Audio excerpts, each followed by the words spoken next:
Assalamualaikum warahmatullahi wabarakatuh. Di sini kami dari kelompok 1 yang beranggota Nurul Hidayah Siregar, Sela Ramadita, dan Nur Fadilah Siregar. Kelas 4C PGSD pagi dengan dosen pengampu Bapak Ismail Saleh Nasution, SPD MPD. Di sini kami akan menyampaikan materi tentang hakikat dan definisi pembelajaran matematika. Matematika. Definisi pembelajaran pada hakikatnya adalah upaya untuk pembelajaran siswa. Dalam upaya pembelajaran, murid atau siswa dapat dirancang tidak hanya berinteraksi dengan guru sebagai satu-satunya sumber belajar, melainkan berinteraksi dengan semua sumber belajar yang mungkin untuk mencapai hasil pembelajaran. Hakikat pembelajaran matematika menurut para ahli. Yang pertama, menurut Rahayu, hakikat pembelajaran matematika adalah proses yang sengaja dirancang dengan tujuan untuk menciptakan suasana lingkungan yang memungkinkan seseorang atau si pelajar melaksanakan kegiatan belajar matematika. Dan pembelajaran matematika harus memberikan peluang kepada siswa untuk berusaha dan mencari pengalaman tentang matematika. Kedua, menurut Erman Suherman, mengemukakan bahwa dalam pembelajaran matematika, para siswa dibiasakan untuk memperoleh pemahaman melalui pengalaman tentang sifat-sifat yang dimiliki dan yang tidak dimiliki dari sekumpulan objek. Dan yang terakhir, ketiga, menurut Kopp, pembelajaran matematika sebagai proses pembelajaran yang melibatkan siswa secara aktif mengkonstruksi pengetahuan matematika. Matematika adalah pola berpikir, pola mengorganisasikan pembuktian yang logis. Matematika itu adalah bahasa yang menggunakan istilah yang didefinisikan dengan cermat, jelas, akurat, representasinya dengan simbol dan padat. Lebih berupa bahasa simbol mengenai ide daripada mengenai bunyi. Dan matematika itu adalah pengetahuan struktur yang terorganisasi. Sifat-sifat dalam teori-teori dibuat secara deduktif berdasarkan kepada unsur yang tidak didefinisikan, aksioma atau sifat atau teori yang telah dibuktikan kebenarannya adalah ilmu tentang keteraturan pola atau ide. Dan matematika itu adalah suatu seni, keindahannya dapat terdapat pada keterurutan dan keharmonisannya. Menurut Reis DKK, matematika adalah telaah tentang pola dan hubungan suatu jalan atau pola pikir, suatu seni, suatu bahasa, dan suatu alat. Nah, menurut Piaget berpendapat bahwa matematika tidak diterima secara pasif. Matematika dibentuk dan ditemukan oleh anak secara aktif. Sebaiknya matematika dikonstruksi oleh anak, bukan diterima dalam bentuk jadi.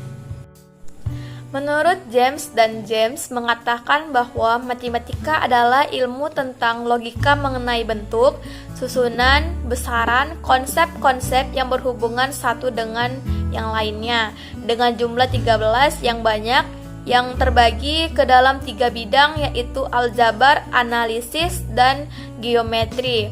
Namun, ada pula kelompok lain yang beranggapan bahwa matematika adalah ilmu yang dikembangkan untuk matematika itu sendiri.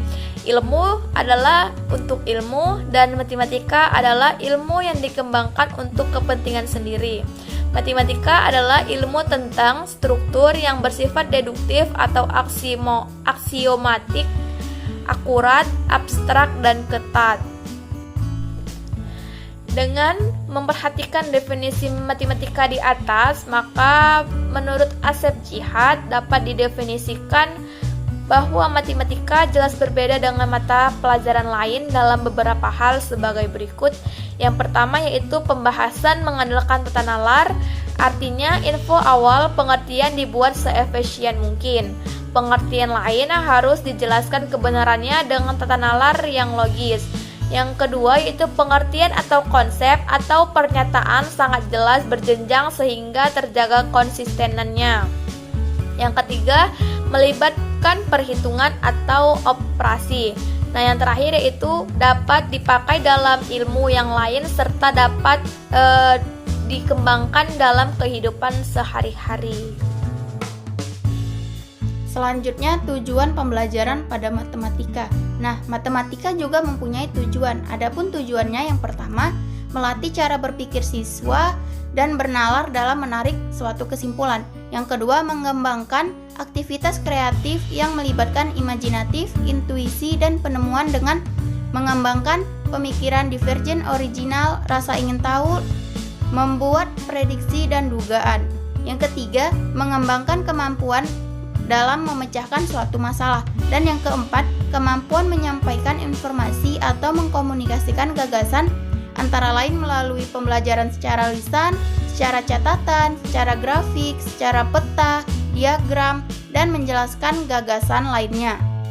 Nah, setelah kita mempelajari apa tujuan dari matematika, selanjutnya kita akan mengetahui bagaimana cara menumbuhkan minat belajar siswa terhadap pelajaran matematika. Adapun menurut teori Brunner, ada 3 tahapan belajar yang harus dilalui para siswa agar menumbuhkan minat dan proses belajarnya dapat terjadi secara optimal. Dalam arti akan terjadi internalisasi pada diri siswa tersebut, yaitu suatu keadaan di mana pengalaman yang baru dapat menyatu ke dalam struktur kognitif siswa. Adapun ketiga tahapan tersebut, yang pertama tahap enaktif. Tahap enaktif yaitu siswa dituntut untuk mempelajari pengetahuan, khususnya matematika, dengan menggunakan benda konkret atau menggunakan situasi yang nyata bagi para siswa, agar ia mudah menalar. Yang kedua, tahap ikonik. Nah, pada tahap ikonik, siswa mempelajari suatu pengetahuan dalam bentuk gambar atau diagram sebagai perwujudan dari kegiatan yang menggunakan benda konkret atau nyata. Yang ketiga, tahap simbolik. Nah, pada tahap simbolik ini, siswa disarankan sudah mampu menggunakan notasi tanpa ketergantungan terhadap suatu objek yang real atau nyata. Nah, sekian dari penjelasan kami. Apabila kami ada perkataan yang salah, lebih kurangnya kami mohon maaf. Assalamualaikum warahmatullahi wabarakatuh.